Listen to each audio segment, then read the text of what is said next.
Before that, to Libya, where Colonel Gaddafi's forces are locked in grueling battles with rebels who are being supported by NATO airstrikes. This as the international coalition meets in Rome, agreeing to establish a financial fund to support the insurgents in their fight against the Libyan leader's regime.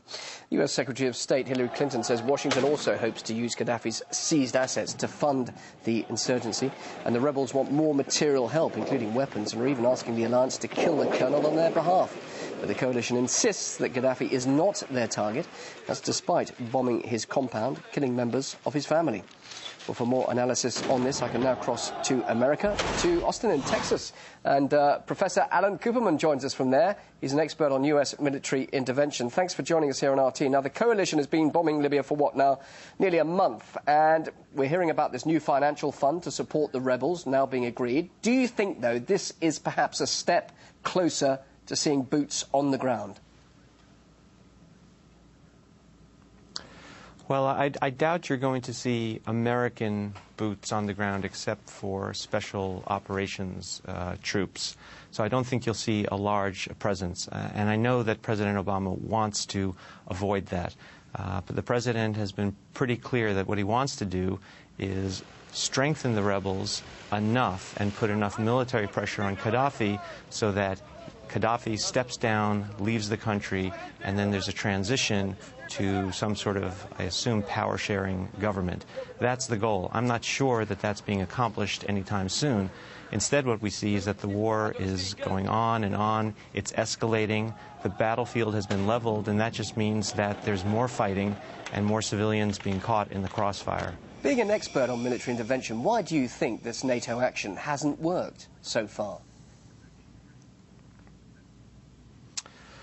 Well, the main reason is that the rebels are very, very weak. If their rebels were strong, then a little bit of outside assistance to them might have been enough to topple the government. But the rebels were extraordinarily weak. In fact, the war would have ended more than a month ago if not for intervention. The rebels simply would have been defeated, the killing would have stopped, and more people would be alive than are alive today.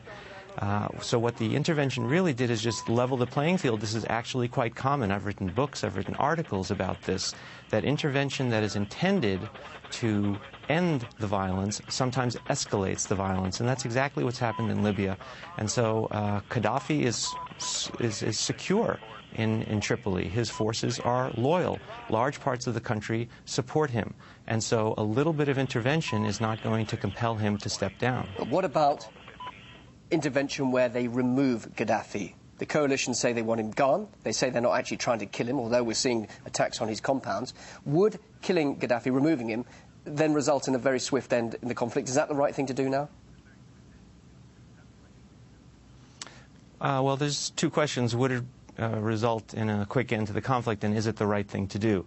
I don't think it's the right thing to do, first of all, because it's not legal. It's not authorized by the UN authorization. It would be assassination. It does seem as if NATO is doing this. I don't believe they should do it. Not only is it illegal, not only does it violate norms, but it's resulted in the tragic death of innocent civilians, Gaddafi's son and 3 of his grandchildren. If one of these shots got lucky and killed him, would that end the fight? I tend to think not. I tend to think he would be succeeded by one of his children or by someone else in his inner circle. There are tribal differences between the west of Libya and the east of Libya. This is mainly a regional war between those regional tribes, west and east, and that would not change with the killing of one man. The ultimate solution in Libya is going to be a peace agreement. It's going to be a peace agreement between the West and the East, power sharing. And this part of the world, they're very familiar with those sorts of deals where tribes that are killing each other one day then share power the next day. You say share... And so that's really where the effort internationally should be focused. Just to quickly interrupt there, you say power sharing, but if you split the country between East and West, could you actually, though, maybe come to some sort of negotiation where we see Libya split in half and have 2 different governments? Well, there's all sorts of power-sharing arrangements. I'm actually running a multi-year project for the U.S. government that looks at these arrangements in Africa. And there's all sorts of arrangements. There's federalism, there's regional autonomy. I don't know the precise outcome, and it would depend on the parties to the conflict themselves. But we're not talking about splitting the country in two. We're not talking about recognizing the independence of two different countries, East and West Libya. We're talking about these folks who have lived together in this country for many years, living together again in this country. And it's just a matter of sharing power. And what you can't do is say to the Gaddafi folks and his inner circle that you have to give up all your power, because they're not going to do that voluntarily. And if need be, they will use all means necessary to retain some degree of power, including they might escalate, actually, to genocidal violence if we push them to it. So instead, to get a peace agreement, what you have to do is incorporate the existing regime and say that going forward, you will have a share of power. Maybe not as much power as you had in the past, but a share of power. And you say to the rebels, you want to conquer the country, you're not going to conquer the country. You will only get a share of power. No one's going to be getting everything they want, but everyone will be getting something. And that's the way that you resolve this conflict peacefully, not by bombing for weeks and weeks and weeks. It's more than a month now, and all that we're seeing is more people dying. Who could be a broker for a peace agreement? There is talk of Russia, perhaps China, stepping in, or indeed members of the Arab world. Who should try and bring some sort of negotiations together?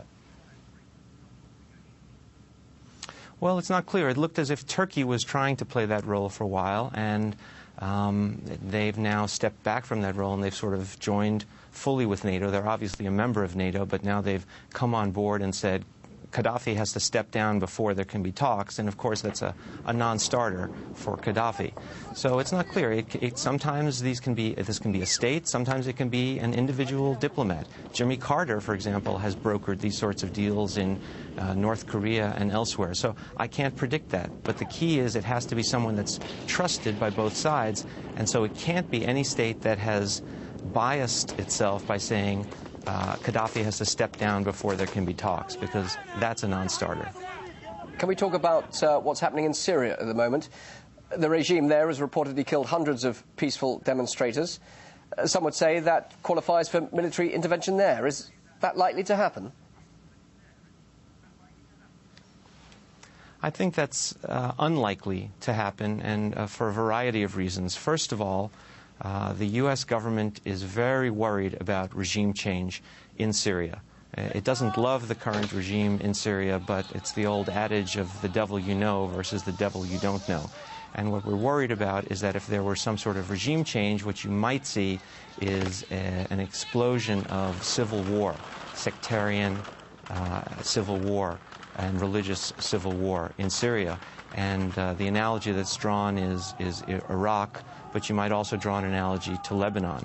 And you don't want to have another civil war in a region of such strategic significance vis-a-vis the peace process, vis-a-vis Iraq's fragile peace.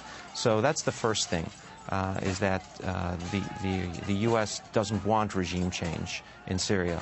And then the second thing is that there is no authorization, and Barack Obama has made clear that he prefers to go for multilateral efforts. The phrase that's being bandied about in Washington for the Obama doctrine is to lead from behind.